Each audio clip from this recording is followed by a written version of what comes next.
আর মোটে 2 দিন বাকি, তাই আজ ভাবলাম বইমেলাটা একটু ঘুরেই নিই। তাই বেশি দেরি না করে একাই বেরিয়ে পড়লাম বইমেলার উদ্দেশ্যে। হ্যাঁ, শীতকাল এলেই বইমেলার থেকে আমাকে কিন্তু একটা ভূতের বই নিতেই হবে, নাহলে কিন্তু সেই বছর শীতকালটাই আমার বৃথা। যাই হোক, ওদিকে তো আবার ফুড ফেস্টিভ্যালও চলছে। বইমেলার গেটটা কিন্তু এবছর খুব ভালোই করে। বইমেলার স্টলগুলো একটু ভালো করে ঘোরাঘুরি করে নিলাম ভূতের বইটার জন্য।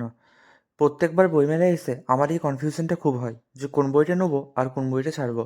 যদিও আমার মন বলছে কালকে আবার বইমেলায় যেতে, আর এটা হচ্ছে সেই স্টেজটা যেখানে আমি 2021 সালে পারফর্ম করেছিলাম। তো যাই হোক, বইমেলাতে কিন্তু এখন বই ছাড়াও আরও অনেক কিছুই বসছে। তোমরা কিন্তু অবশ্যই এই 2 দিন এসে ঘুরে দেখে যেতে পারো। এদের কালেকশন কিন্তু খুব একটা খারাপ বলা যায় না। তবে প্রত্যেক বছর মায়াপুর ইস্কুন থেকে একটা টিম আসে, যেখানে কিন্তু অনেক ভালো ভালো বই থাকে। ওটা আমি আর দেখার আজকে টাইম পেলাম না, যদি কাল আসা হয় তাহলে হয়তো দেখতে পাবো। একটু হালকা করে কফি খেয়ে নিলাম, আর তারপর ফাইনালি একটা বই আমার পছন্দ হলো।